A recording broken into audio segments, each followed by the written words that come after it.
Welcome to 5 Stripe Weekly. This week we dig into that listless performance against Toronto FC, and in an effort to brighten the mood, we take a look at the top 3 funniest moments from this past season. All that and more, coming up.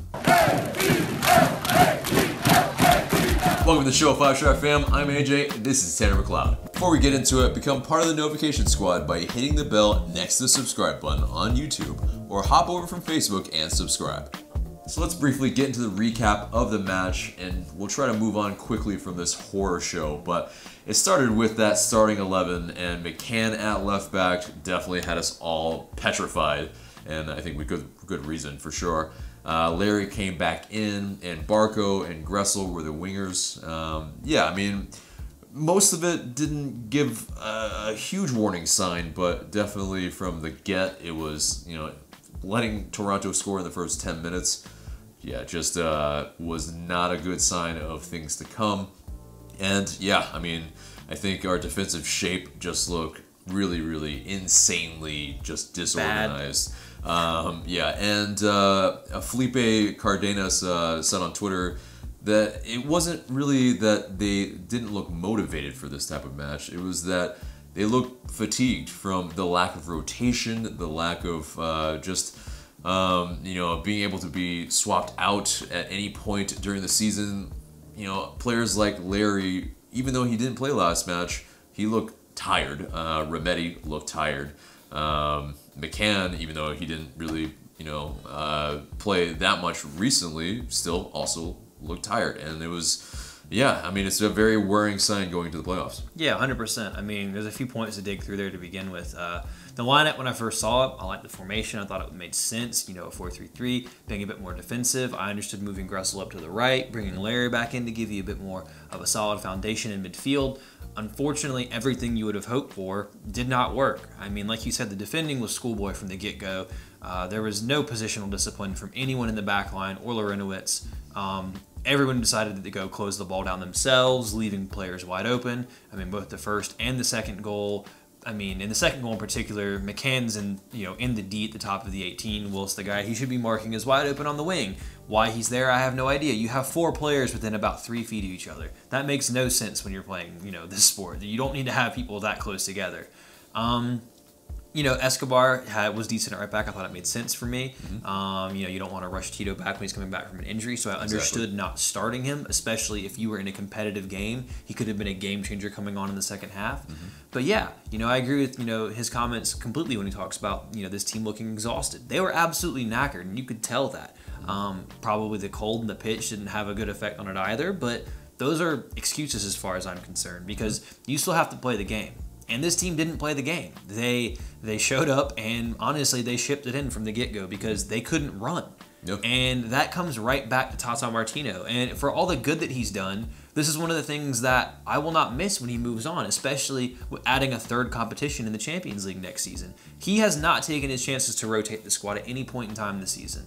There have been games, especially at home, where Atlanta United, even earlier in the season, have been in control of the game, and he could have made a substitution around the 60th or so minute like most managers do. Mm-hmm. Most of the time in games, managers will make a change between 55 and 65 minutes if they're winning or if they need to make a tactical shift. He rarely does this. He usually waits and holds his subs until the end of the game unless he's losing badly. And then he'll change it at halftime. He won't even change all 3. Yeah, he won't use all 3. Yeah. Most of the time what we've seen throughout this season is him making substitutions in the 80th minute or later. And even at certain points in time, he's made substitutions at the wrong time, which have cost Atlanta United points. I mean, so you can look back and hindsight is 2020, but these are mistakes Tata Martino has made throughout his career. And I'm not just going to say all of a sudden that he's a bad manager, because he's not. He's done incredible things for Atlanta United. But these are mistakes that he's consistently made time and time again, and they've unfortunately come back and, bit Atlanta in the backside. Yeah. And, in terms of this, level of match that we had to show up, yeah, I mean, yes, Toronto really, hats off to them for playing a really good match, and, the gamesmanship with the field and it being bobbly and dry and overgrown, everything that didn't they were work playing in in a cow pasture. Yeah, and yeah, so all credit to them for the W. Yeah, it's fair. I mean, you can do that. It's what you have to do sometimes. And DC did it earlier in the season. We went up and visited Audi Field. They've cut the grass and watered it immediately after the match was over because it suits them. You know, if you have a bumpy, bobbly pitch, it doesn't suit a passing game, which Atlanta United plays. There was many times in that game where passes were coming up short, and it wasn't because players like Nagby forgot how to play the ball. The pitch was terrible. But that being said, you still have to adapt. And there was no adapting in tactics from the manager, from the players playing on the pitch to realize they had to hit things a little bit harder.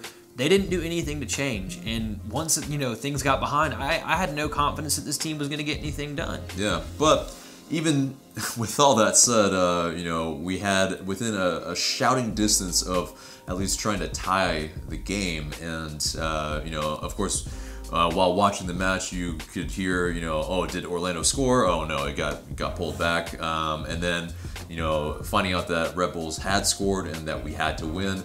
It put the onus of Atlanta having to win. It was it didn't look like it was in the cards at all, and but with that penalty that Joseph scored, it got us within one, and that was at least the brightest spot in the game, because we looked like we could at least get something out of it and hope that Orlando could do us a favor, but they were never going to do that. But I mean, it was just I guess the best way to say it, it just wasn't Atlanta United's day in more ways than one. I mean, Joseph, again, has two chances, in my opinion, that he should tuck away easily. In the first half, he's one-on-one with the keeper, hits the post. Second half, he has another chance similar to what he had against Chicago, fluffs his lines again. He ends up getting the penalty, but, I mean, those are chances that you would expect him to take and you would expect him to bury. You also have a shot in the second half that bounces off the underside of the crossbar and, a couple inches the other way, and that's going to be a goal as well. Yeah, the margins were very, very tight. And then you have a couple of goals rolled offside for Orlando. The things that Atlanta needed to go their way, it didn't. And that's sports sometimes. That's football. It happens. You're going to have moments where things just don't go your way. That being said, you have to be able to adjust and bounce back from that. And I think time and time again throughout this match, Atlanta wasn't able to recover from things going against them. Yeah. And I think a lot of that, again, has to do with the fact that they were just dead on their legs and they couldn't do the running they needed to do to get back into that game. Yeah. And, speaking of offside goals, we score an offside goal. A lot of people are perplexed. So let's break this entire play down, essentially. You have Joseph Martinez. He gets on the ball, and it looks like he's through on goal in a good position. It goes across to Julian Gressel, who puts it in, and all of a sudden, after the whole play is over, the assistant referee raises his flag, and VAR is called, and our goal is called back. And what really happens there is that the AR is really waiting for the play to end before they can actually call what the infraction really was, and it was that Joseph Martinez, he was just a little bit offside, and that's fair. I mean, he was offside. I mean, it was a game of inches and just small margins. I mean, half of his foot is offside, just like if it had been that amount of distance on the inside of the post instead of the outside, maybe it goes in. Right. So it just was one of those games where all the small little fine margins that Atlanta United needed to have go for them just didn't. And he was offside. I think what it didn't help is that the television broadcast kept showing Gressel's goal over and over again, and everyone's like, well, Gressel's clearly onside, so what's going on here? And it wasn't until later that it's like, look, here's the original play. In the build-up, Joseph has half of his foot offside. And regardless of whether the rest of his body is onside, if half of his foot is past that last defender, he's offside. So it was the right call. The referee made the right decision to keep his flag down, let the play develop, and see what happens, because they have been instructed, like you said, to keep their flag down, because you want to see what happens, because maybe he's wrong. Maybe he's slightly wrong. He doesn't know. The game's happening very quickly, but that's what VAR is for. But then he puts his flag up, which is the right call. Like you said, VAR has to look at it, bing, bang, it's done. He's offside. I mean, unfortunately, like I said, it didn't go our way, but sometimes that's the way the game goes. Right. But I think, what's symptomatic is that, they were talking about, at least the team was talking about how this game was a final, that they had to take it seriously. And I don't think it's really the team in terms of the players really directly to blame here, I think, because yes, the performance was not great, but I think it boils down to what we were talking about earlier, how Tata Martino maybe hasn't really prepared them, maybe mentally, physically. I think definitely physically because of the fatigue factor. And you could just see that they didn't have the legs to be able to play this match at the full tilt that they usually play it at. I mean, what you saw was a completely different team. Yeah, that was probably the worst performance from Atlanta United this season, and it happened in the last game of the regular season. Yeah. But I mean, fatigue has a lot to do with that, because when you're fatigued, you don't think as well as you do when you're fully fit and you're fully functional. When you're tired, you make poor decisions, which is why you kept seeing players getting caught out in possession time and time again and being in the wrong positions. Mind you, I think some of that has to do with the quality of player. I personally don't rate McCann. I hope he doesn't play at left back ever again, and that's not me trying to be rude. It's just saying that there's better options there. Luckily, Greg Garza came in, played pretty decently. I would expect it to be either him or Bello playing at left back. I would personally prefer Bello, but at the same time, Garza's got the experience. Yeah. He's the veteran. He knows what he's doing. He's been playing in playoff games in Mexico. He's had the one in MLS as well. He's a bit more of a canny operator in certain ways. He didn't have a great start of the season. That being said, he's back, and he was a really influential player in the squad last season, and I still think he is this season.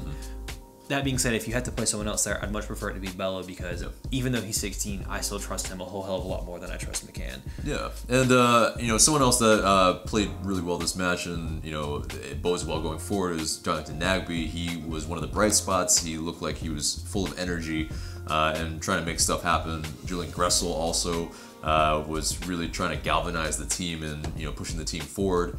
And he got a goal, but it was disallowed. But so there weren't. I don't think it's the whole team that played badly, but it is some very important people that we rely on. Didn't play well, didn't perform. But there is what I was talking about symptomatic wise is that Tata Martino hasn't performed in terms of getting his team ready for big games. You've seen that with Atlanta United, with against Columbus last year, against the big teams that are near the top of the table, especially this year against the likes of KC, New York Red Bulls, NYCFC exactly, and then looking further back into his career, the two finals against Chile when he was coaching Argentina, losing both, it's worrying, when you have that type of history, and it looks, even worse, I guess, with the landscape of how Atlanta sports is looked upon, and you have the likes of, I think someone that's comparable is like a Bobby Cox of the Atlanta Braves, where he was a great regular season type of manager, but when it came to playoffs, it just really didn't work out, because I think it comes down to a little bit of the big game mentality, and then how you prepare for those really clutch moments, and it's just not there. Yeah, so. I mean, I'm not from Atlanta. This is the only Atlanta team I support. I personally don't buy into the Atlanta sports or curse narrative. So I know I've seen many people out there on Twitter about it. I don't care. This team has nothing in common with any other Atlanta sports team as far as I'm concerned. I agree with that. The way that it's run, these players are not from Atlanta. Most of these players are not American. Most of these players have no idea what this Atlanta sports curse means. They don't care. So I don't buy into that. I just buy into the fact that mistakes have been made with the management, with how they've been playing the players throughout the season, tactically, with how they approach games and their ability to adapt in-game to things not going their way or to the other team's tactics. That's not been there. That's a problem that Tata's had throughout his career. He has a plan A. There's not really a plan B. So there's this team also, I think you can see, is not that well drilled defensively, because their defense is keep the ball and score goals. And you've seen that throughout the year, because they've shipped stupid goals numerous times over. They struggle to defend set pieces. And speaking of set pieces, we have no threat from set pieces going forward unless it's a direct shot. Then again, you might have a bit of a chance, but corners, nothing. Indirect free kicks, nothing. I mean, those are things that teams have to offer a threat from. Atlanta does not offer a threat from any of those things, which is why teams find it easy to play against United sometimes if they just bunker down and hold out and play on the counter. Or if they're able to press Atlanta, because Atlanta refuse to go long sometimes, which might not be the prettiest thing ever, but sometimes, especially in games that are big games, you have to be a little bit more pragmatic and sacrifice the pretty aesthetic of playing nice football for getting a result. And I think that's something that Tata has struggled to do at times. He hasn't said, okay, this team's playing better than us. We need to sit back. We need to be compact. We need to defend well. We need to play on the break. We cannot do that. It's not something this team understands. I mean, look no further than the last game we played against Red Bull. They keep pressing and pressing and pressing. We're trying to play out of the back with a 3-man back line, so we're already short a man in midfield. We played a few good balls over the top that troubled their back line, but we never adjusted. As far as I'm concerned, if they're going to play that high of a line with their center back standing on the halfway line, you have 3 of the quickest players in MLS in Almiron, Villalba, and Martinez. Just keep popping balls over the top. You have players like LGP who are fantastic at playing long balls, and yet the team isn't able to adapt and consistently use a different set of tactics to force a team to adjust. By, say, for instance, playing long balls. Eventually, it'll force that team to drop its line back a few yards. When they drop their line back a few yards, then you can start trying to play out of the back a little bit more. But these aren't things that this team's able to do. They try to do one thing and one thing only, and when it doesn't work for them, they struggle to adapt. And again, this goes back to the manager. And I'm not trying to say, oh look, now we've not won something, so I'm going to throw dirt on Tata. No, that's unfair. He's done a fantastic job, but the problems we're having right now are problems that have been symptomatic for Tata Martino managed teams throughout his career. I mean, look no further for me than Barcelona in 2014. Or 2013, I should say. Atletico Madrid, final day of the season in the new camp. They don't get the result. Atleti wins the title there. That's pretty crazy. You have to be able to manage a game. And he had Messi, for Pete's sake. He was managing one of the best sides in the world, and they couldn't get a result. So, it's a bit damning at times for him when it comes to this stuff. So, it makes me concerned going into the playoffs. It is worrying trends. The team seems tired like they did last season. Hopefully, Miggy's fully recovered, and this little break is actually going to be good for him by giving him a bit of time to rest. I think you could say that for Nagby for having missed so much time. He looks a bit more fit because had he not been injured, he would have played every single minute of every single game. Yeah. I don't know. Yeah, in terms of, the Tata Martino announcement by the team, essentially saying that he was going to leave at the end of the season, and the timing of it, I think we said that last episode that, we thought it was a positive thing for the team in that it might galvanize them. Obviously, in the immediate, it hasn't really worked, but I still think it's a good decision at that time because it allows them essentially some time to officially kind of, have people interested and get that search going. But in terms of Tata Martino, in this match, maybe, it could be that, he was a little distracted. He definitely did not look the most passionate on the sidelines like he usually does. So there is a criticism there from fans, and I get that. Yeah, he looked a little bit more just reserved and sitting in his seat. So, that's not a good look either. But after the match, he was saying, and in quote, "In a sense, we betrayed ourselves and threw away everything that we worked for this season." Now, I don't really think that it really was, just on the players. I think it's, like we were saying, on Tata. And so for him to kind of... pretty damning quotes, but he's essentially selling out the players a little bit. And I think he needs to kind of shine the mirror a little bit on himself as well. Yeah, I think he absolutely has to take some of the brunt of the blame there. I think that the players probably needed a little bit of a kick up the backside, but I think that he also probably could have had some self-reflection, but you're not going to get that from him. He's a very confident man. He's a very confident coach. He believes in himself, which is good. You want that from a coach. That being said, it's a little bit of hubris in the sense that he's not really recognizing his own failures and the mistakes he's made and how it's affecting his players and his team. Hopefully, the team can move on from that and not necessarily forget about this match, but be able to take the lessons that they should learn and not repeat them again.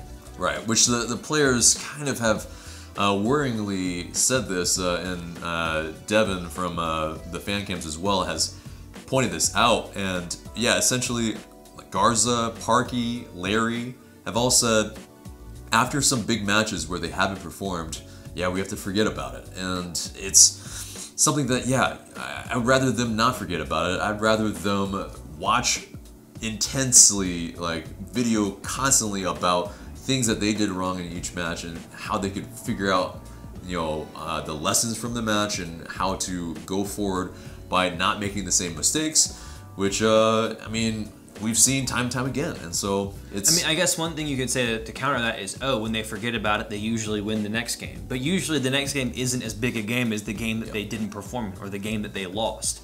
So that kind of argument goes up the window. I mean, I think I agree with you. They have to remember these things because they keep making very similar mistakes in big games over and over and over and over again that costs them. So maybe you don't need to forget about it. Maybe you need to learn from the idea that, hey, we cannot do this and make this mistake in a big game again. Otherwise, we're not going to win.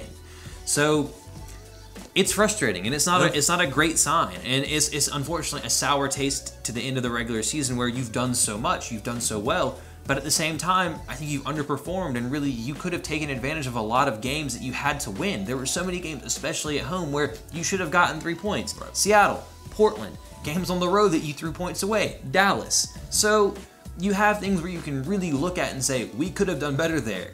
But yet those same mistakes are being made in the last game of the season. Right. And not to say that, you know, the team has to be perfect throughout the season and that they're not going to make mistakes or whichever, but it's one of those where you want to see those type of mistakes be rectified, and it really hasn't. And, you know, it's reared its ugly head, and it kind of culminated into this final match. But, I mean, you know, in totality, though, I mean, in terms of how good of a season we really did have, I mean, we really had an incredible season. It's just another team, you know, had a slightly better season. And, you know, hats off to New York Red Bulls for, you know, breaking the single season points record, for getting us a Supporters Shield. They absolutely deserve it. We, you know, we just didn't perform when we needed to.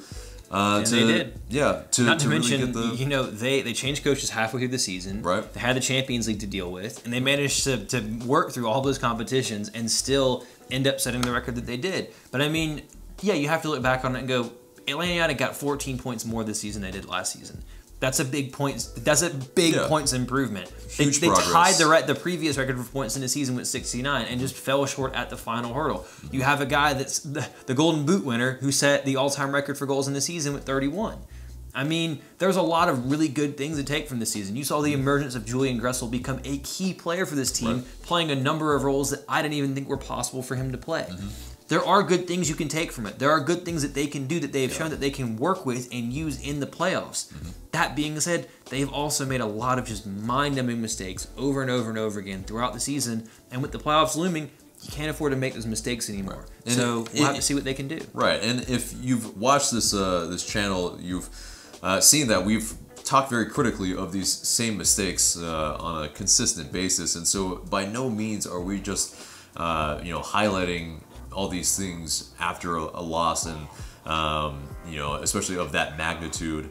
I mean, it's really like we've been talking about it all season, and you know, when they've done well, we've gushed on it, but you know, we've at the same time been critical. So I mean, there's been numerous fan cams I've done this season, even after wins when we've had, you know, at the bins, that I've been critical of the team because, in my opinion, they didn't perform, or they did something silly, or they shipped a goal at the end of the game from sloppiness that they shouldn't have had a mental lapse at. So I just think that we need to understand that this team is far from perfect. They've made mistakes, but now the time is they cannot make them anymore. Let's see if they've learned from them and what they can do in the playoffs, because now's the time where you have to be perfect now. You have to play your best football. So it's time for excuses is over.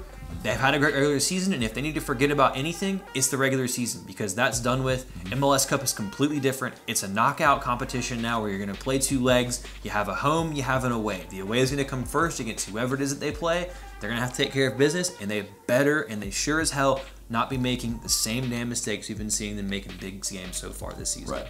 And, you know, do we have faith in the team to be able to do it? I mean, we certainly hope that they can learn the lessons and that we can pull off an MLS Cup run and win. And, of course, yeah, I mean, it's, you know, vamos ATL all the way. It's just a matter of, you know, when they have a performance like that and they lose the best chance at silverware, because that literally was the best chance at silverware, with one match to play to get that silverware, versus now we at least have to win 5 games, or at least get a result in those 5 games. Yeah, I mean, it becomes a little bit harder for us to get some trophy this season. So we're gonna be cheering the team on going forward, of course, but it doesn't mean that we're not worried, for sure. And moving on to something a little bit more positive, Joseph has been prolific the entire season, whether he has a little bit of a slump at the end of the season or not. 31 goals is nothing to shake your stick at. I mean, it is incredible, and it broke the record by 4 goals. 50 goals in 2 seasons. He's got the most ever in 2 seasons in MLS. Just incredible stuff. And in terms of the MVP conversation, Zlatan, no, it's not even close. I mean, it's compounded by the fact, yes, they didn't make the playoffs, the Galaxy, but I think far and away still, Joseph Martinez, he did the thing that is the hardest thing to do in the sport, and he did it the most in a record-setting pace and at a record-setting total as well. Yeah, I mean, and he also, on top of that, he doesn't just score, tacked on goals and tack on goals on a already 3-1 win or something like that. It's game-winning goals. He had 10, which led the league, and it is just one short of the one that Chris Wondolowski set in 2012 with 11. So yeah, I mean, he has been prolific, and it is just incredible what he's done this season. Yeah, absolutely. I mean, when you think about it, he's responsible for scoring the winning goal in almost half of Atlanta United's wins this season. Yeah. And like you said, 31 goals in 34 matches. He didn't slow down. I mean, he slowed down to the fact that he ended up scoring slightly less than 1 goal a game, but the fact that he's up there at almost 1 goal a game is absolutely insane. I mean, every striker has some droughts where they go through. Unfortunately, he had his at the end of the season because he could have had even more. But he walks away a Golden Boot winner, and that's something that I know he wanted at the beginning of the season. That has to be a goal for him. He would have had it last season had he not been injured, but he scored an incredible amount of goals, and you have to just be proud of him and proud of how much he does for this team. I would never have expected Joseph Martinez to be this sort of player, but he is. He's absolutely incredible, and I look forward to him hopefully being in a 5-stripe shirt for a very long time and banging in a lot of goals. For me, that next record that he needs to be setting is all-time goals in MLS, and if he keeps playing the way that he's playing for a few more years, he will absolutely do that. So kudos to him for having a hell of a season. Absolutely. And moving on into the news, yeah, I mean, Atlanta United were definitely very, praising of Tata Martino when he, when the team announced that he would be leaving at the end of the season, and the likes of McCann were talking about how just like the practices and the different tactical things that they would do in practice would just be completely different of what they've experienced before. Obviously, it's maybe a little too late in this regard, where a lot of people are very critical of a lot of players, but at least the players were very happy with Tata Martino in his time here, and so that's good to see that they had I think very glowing things to say about Tata Martino. Well, absolutely. I mean, as much as we have criticized him, you have to look at the positives. I mean, first season, he was here before there were players, really, almost. He turned that team into what was up until, obviously, LAFC breaking that record, a record-setting year for points haul for an expansion team at 55. Second season around, he's right there, he ties the record for most points and is right there at the final hurdle. His teams have scored beautiful goals. They've scored over 70 goals. Yeah, they've played beautiful football. They've scored more goals in a 2-season period, I believe, than any other team in league history. So he's done a lot of fantastic things with this team, and obviously the players are going to be, they're going to have glowing praise for him because he's pulled a lot out of players that maybe they didn't know that they had. So he's done a lot of really good things, but kind of like I said earlier, maybe right now moving on is actually the best for all parties.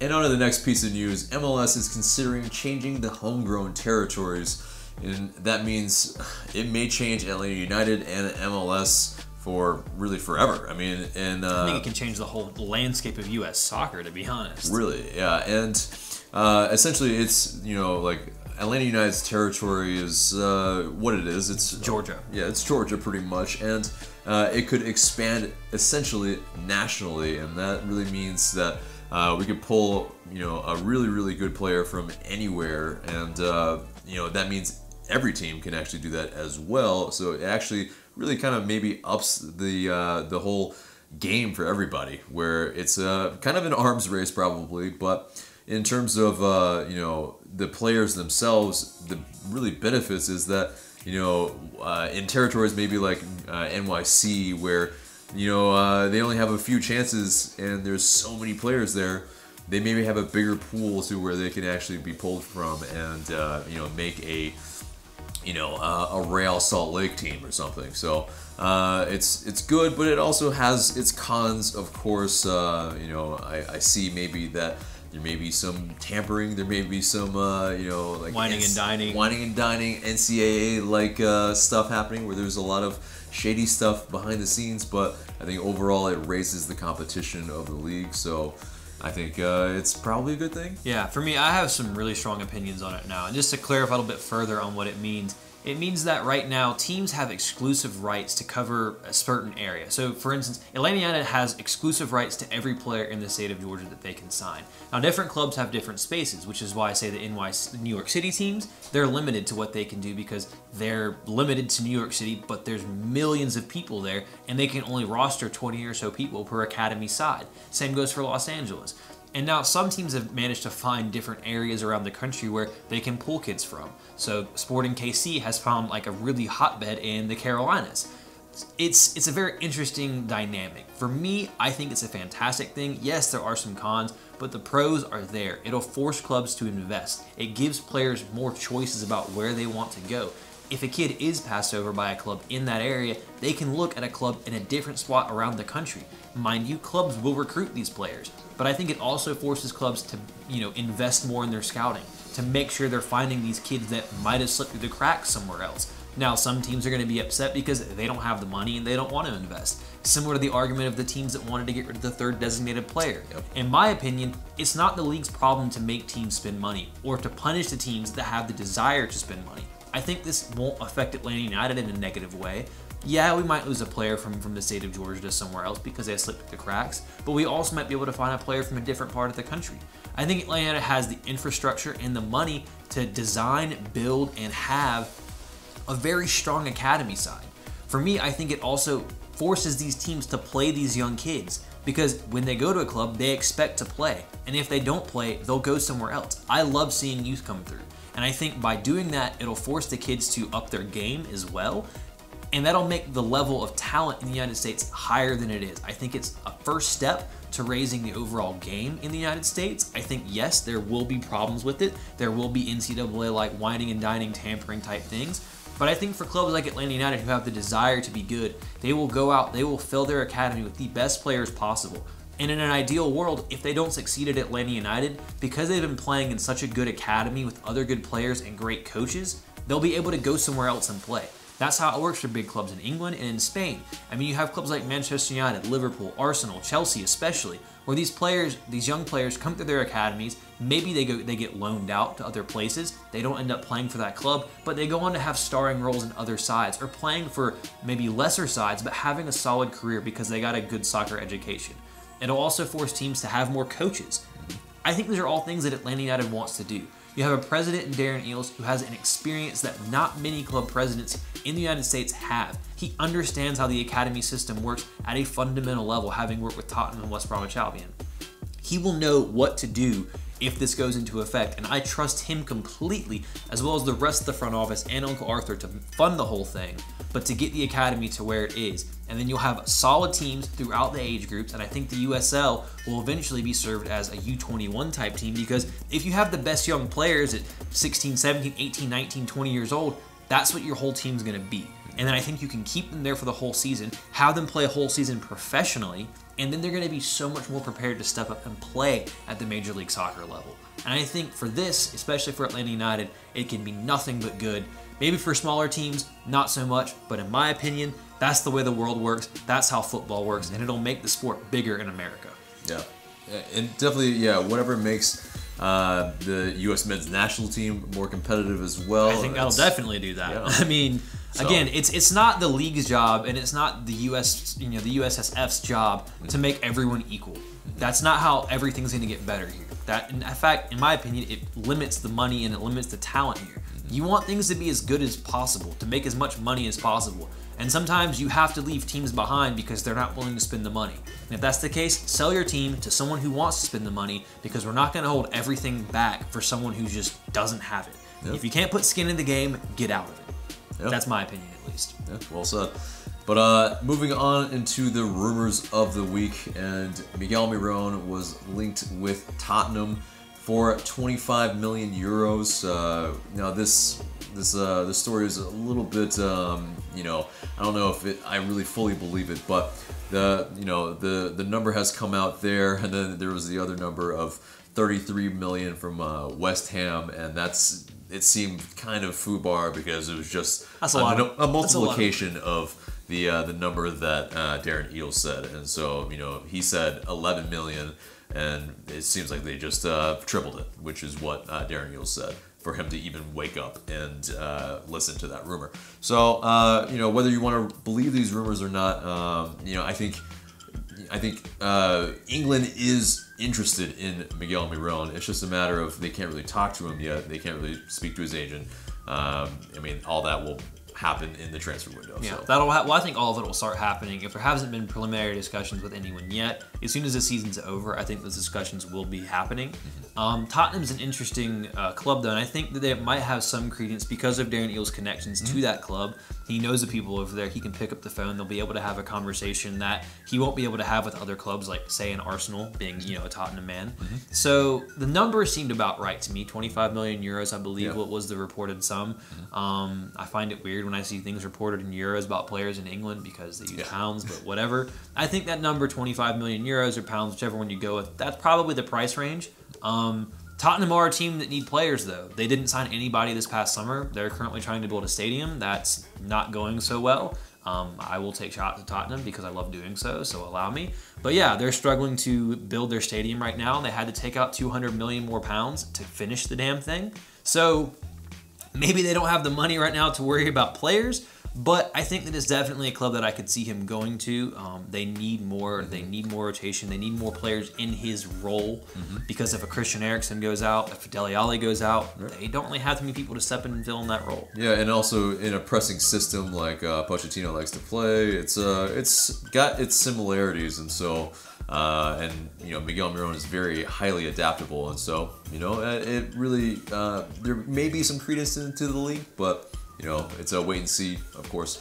And speaking of Miggy, moving on to the injury report, he is back in full training as of Tuesday, October 30th.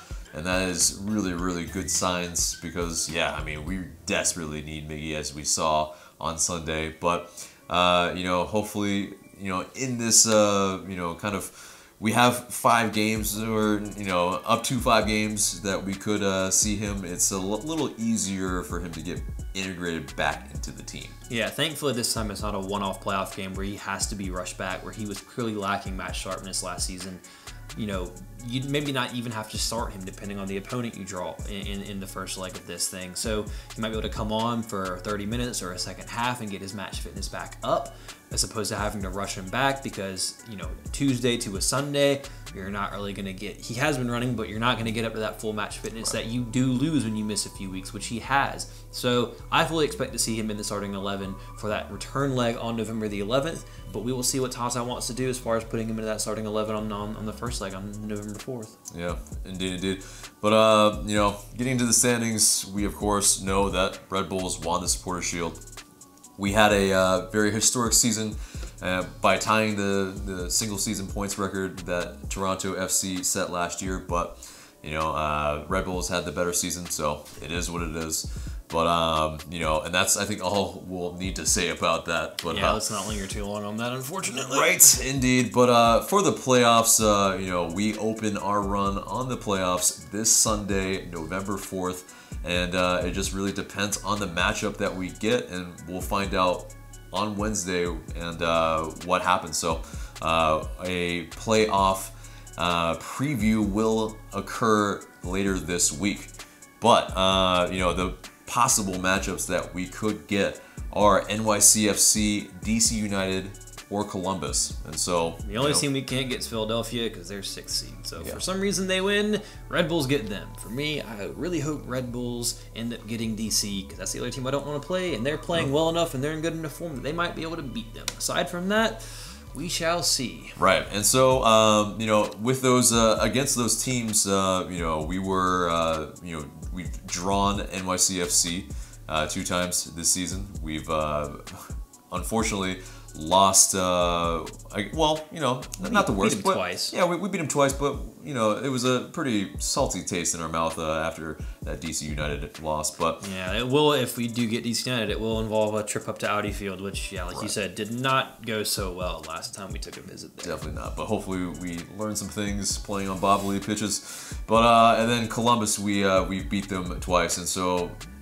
that is the hope if we can get them. But I think everybody doesn't want to see DC United. Yeah, well, I don't know how long DC's grass can grow in a few days if they manage to get lined up with us. So I think they'll want it pretty nice for their game on Wednesday. They're not going to want to handicap themselves. But it's cold now, so the pitch can't dry out. So we'll see what happens. Well, I guess it could dry out in a sense, but we'll see. I mean, who knows? Like you said, we'll talk about it in our preview video, which comes out later this week. Yeah, indeed.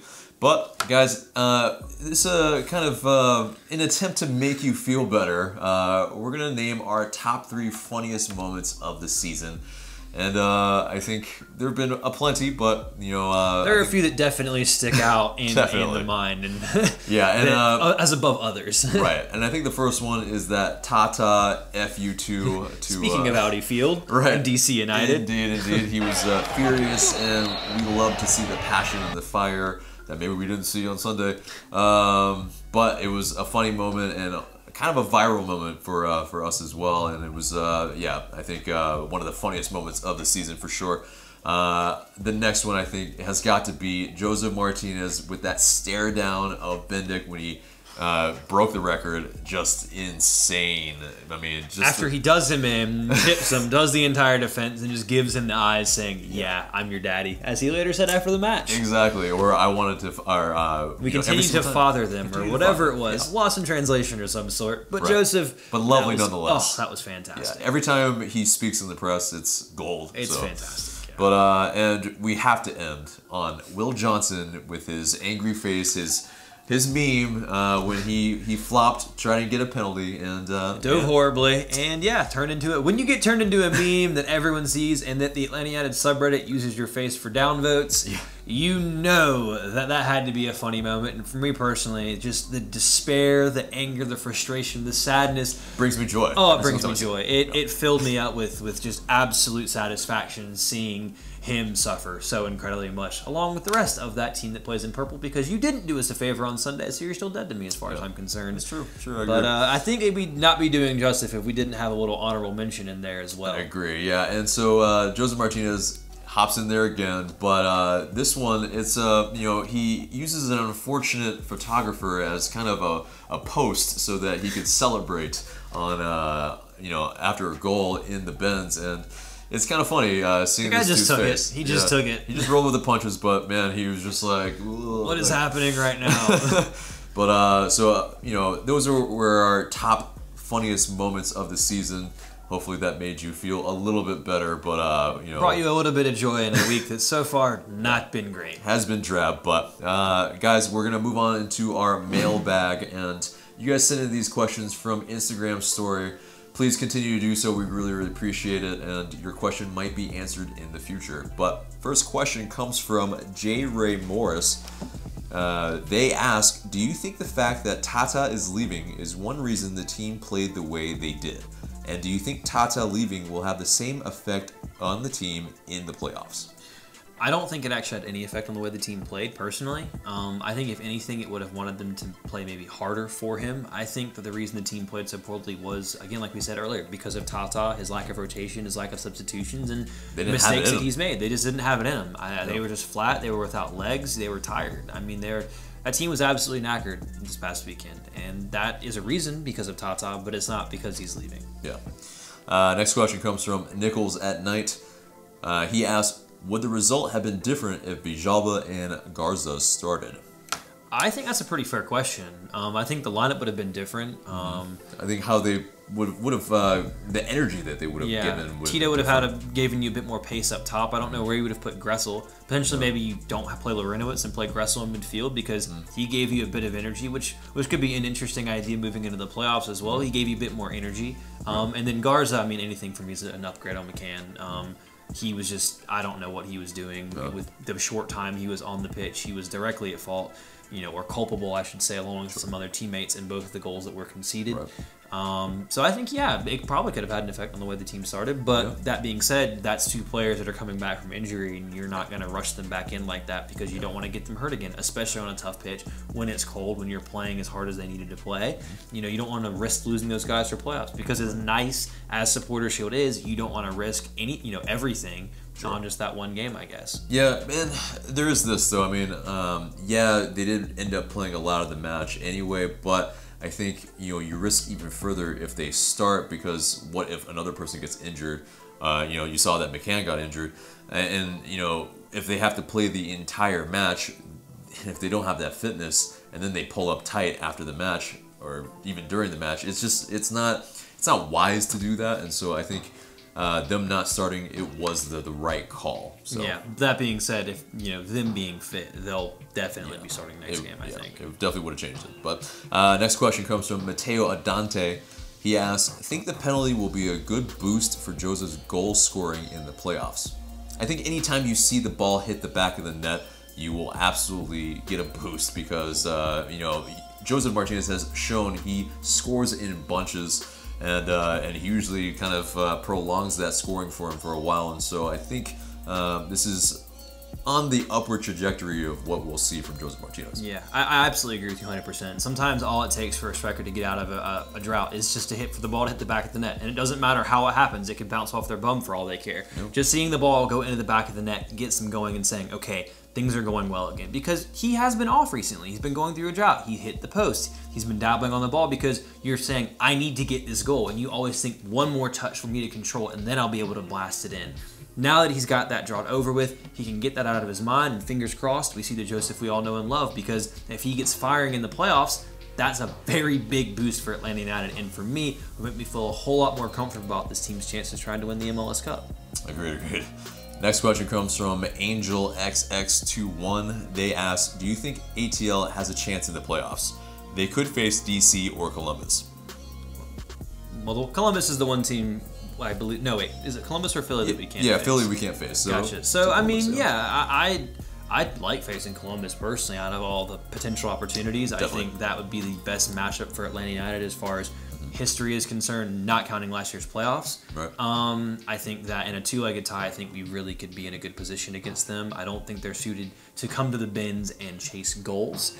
That being said, the big worry is if you do get to that first round, if you see New York Red Bull, because the problem is I feel comfortable with Atlanta United playing a second leg at home if the other team is chasing goals. Yeah. I don't feel comfortable with Atlanta United playing the first leg at home, having to secure a result against a side you have never beaten, that you've only drawn one time, and then having to go away and potentially chase goals at Red Bull Arena. That is a recipe for disaster, which is why personally I like to see them get DC, because I think of every team in MLS right now, especially in the East, DC offers the best chance to beat them because they're incredibly hot. They're playing very well right now. They're playing very well at home especially. So does Atlanta have a chance? If everyone's fit, if Joseph is back to firing, and if this team can stop making the same stupid mistakes they've been making in big games, then yeah. And I think that they're going to be very focused and ready to do something for Tata Martino. But right now, if you had to ask me if I thought we were going to win, no, I'd probably bet on Red Bulls, because as hard as it is to say, they've been the best team throughout the season. They've been consistent, and the form that they have right now shows me that they're probably the best team that's prepared to win the MLS Cup. Yeah, I mean, there is the history stat that Supporter Shield winners haven't gone on to win MLS Cup, especially with Red Bull as far as they're involved. Right, exactly. They're always the Well, this is their third. This is their third Supporter Shield in the last 6 years, and they haven't won it the previous 2 times. Yeah, but last year it showed that Toronto FC did that, and so You know, I think it's how strong that team is and how well they're built for that type of tournament or season or whatever trophy you're going for. And I think, unfortunately, yeah, Red Bulls are very much set up very well for this type of tournament. And so, yeah, it's hard to bet against them right now. Next question comes from Nick Muchow07. With all the poor performances lately, what do you think the best lineup is, assuming everyone is healthy? That's very interesting. I think if you'd have asked me a little while ago, I would have definitely included Larinowitz in that lineup. I think right now we kind of accidentally happened onto it a little while ago in answering these questions that potentially because of how tired everyone is, you especially see that with Remedi. Nagbe seems pretty fit. Gressel seems pretty fit. If everyone is doing well, then I think maybe you could. This is really outlandish, by the way, but if everyone's fit and you need to score goals and you want to have some dynamism and you really want to press the hell out of the opposition, which we haven't done in a while, this might be very FIFA or a football manager for some, but I think a 4-3-3 with Escobar at right back, Parkhurst has to stay there because of his experience, LGP at the left center back position, then either a Garza or a Bello. I would prefer Bello, but at the same time, Garza's the experienced man. He knows what he's doing. He's a canny operator. He's going to have energy. Put him at left back. A midfield three of Gressel. This is what gives credit. Gressel, Almiron, and Nagbe, because they can push high up the pitch, press high up the pitch. Yes, you might not have a lot of defensive cover there, but you know all three of those guys work hard and will come back and defend. You won't maybe have that pivot you usually have, but Nagbe, I think, could fit into that role if you're possessing the ball. Then have a top three of Barco, Martinez, and Tito. It's very aggressive. It's very attacking. It's what I personally would like to see. Yes, it might not really have much of a defensive solidity because you're missing Larinowitz, but he hasn't been performing well recently, and neither has Remedi because he looks knackered. So that gets both of those guys out of the side, and I think if you do that, you can get some goals, then bring them off the bench maybe for a last 30 minutes where they can have that enough fitness to get through that. You could really lock a team down. And Atlanta hasn't really pressed anyone, and I think it would be a very tactical risk, but also a surprise on teams if we came out with a midfield as dynamic as that, and an attack as quick as that, and really tried to push teams back into their own area. I think you have the most effective use of your offensive talent on the field at the same time. I think it's very bold, very risky, but for me, I mean, what else do you have to lose right now? Because the way you've been playing and the players you've had in have not been performing, so why the hell not? I mean, that's very interesting with the pressing, which, we've done a lot more pressing last season, but this season we've kind of gone away from it a little bit. And I think it's very interesting, though, because, I think that the team's already pretty tired, and so asking them to, essentially that's putting your fresher players on. Yeah, but essentially expend more energy. I mean, that is bold. That is bold cotton, and we'll see how that boils down. But essentially, though, I think I feel like a 3-5-2 has suited us well this season, and in that sense, we played some of our best football when we've been in that formation. Now, if we're going to be playing that at New York, at Yankee Stadium, probably not, because just 5 midfielders across, it's too small of a pitch to do that. But I think against most of the other opponents and at Mercedes-Benz Stadium, I think 3-5-2 has been very, very effective. And if it were that formation, I think it's got to be for me Escobar, Parkey, LGP as that 3-man back line. I think Gressel as that right wing back, Garza or Bello as that left wing back. I think Larry stays in for me there just for that solidity and someone staying in that pivot so that our middle of the pitch doesn't get carved up, because it has been time and time again. And he does a little bit less running maybe in that type of formation because he's got more cover probably. And I think this is where it's tough. I think Nagbe comes in there as that other midfielder, and Almiron, Tito, Martinez. Yeah, Almiron and Tito and Jose Martinez. I think that rounds out the forwards, and so I think that's a really logical formation that probably gives you your best balance. For me, I mean, mine's a bit kind of FIFA-esque where you're trying to put the best players on the pitch. But I like it's aggressive. I mean, for me, I think my opinion is if you can come out, especially on the road, and press a team like a Columbus or even an NYCFC, get a goal. Then you make them have to come back and play you and attack you in the bends.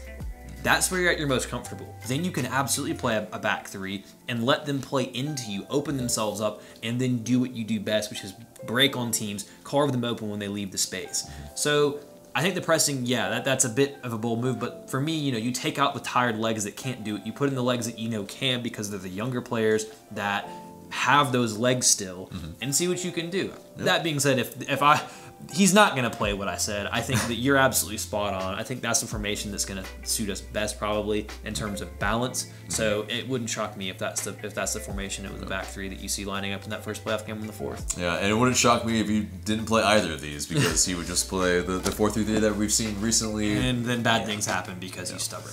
Yeah. But next question comes from Matthew Furness with 6 S's. Way too many S's. He asks, what impact do you think Miggy would have had on the game if fit? And is this how our team will look next year? I mean, obviously Miggy has a positive effect whenever he plays, and having him would have been a whole lot better. I think you can say that he would have had a positive effect, but at the same time, he's not going to help that team with defending, and the poor defending was the reason we got in the situation we were in the first place. I think in regards to how the team will play next season, you have to remember that if we move Miggy on for big money, someone has been coming in for big money. I mean, we've been linked with Pity Martinez. We've been linked with other players of that caliber. I think you'll see most of the money that is, not most, but a good chunk of the money that we receive from Miggy will go right back out for a player to replace him, to bring him back in.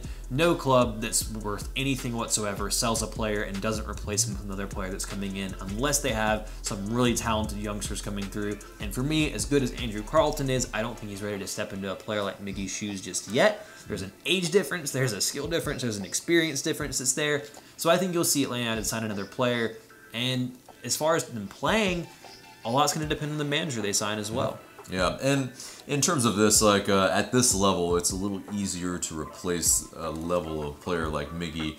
Of course, if you go on the world stage, with a Cristiano Ronaldo leaving Real Madrid, and you see that Real Madrid are in utter shambles right now. I'm fine with that. And yeah, they haven't replaced him per se, but I think it's very, very difficult to replace one of the top 2 best players in the world. I mean, either if you think Ronaldo or Messi are the best player in the world or ever, yeah, I mean, either way, you can't really replace those very easily. But in terms of a Miggy level, yes, it's a little bit easier to replace. So, yeah, that does it for our mailbag, and that gets us to our question of the day. Yep, and guys, our question of the day, we're going to focus on the season as a whole, and we're going to keep it simple. And our question to you is, what was your favorite goal this season? There were a whole heck of a lot that were scored. Mine's pretty simple because we already talked about it, because it involved Joseph Martinez, absolute filth and disrespecting Orlando City. It was definitely the record breaker for me, but I am very curious to see what goals you guys thought were your favorite of the season. Get down in the comments below to let us know what you think, and we'll be excited to read about them. Yeah, but that's it for us today. Remember to subscribe if you haven't already, smash that like button, and share this video because it really does help us a lot. And for Tanner McLeod, I'm AJ. Thank you guys so much for watching.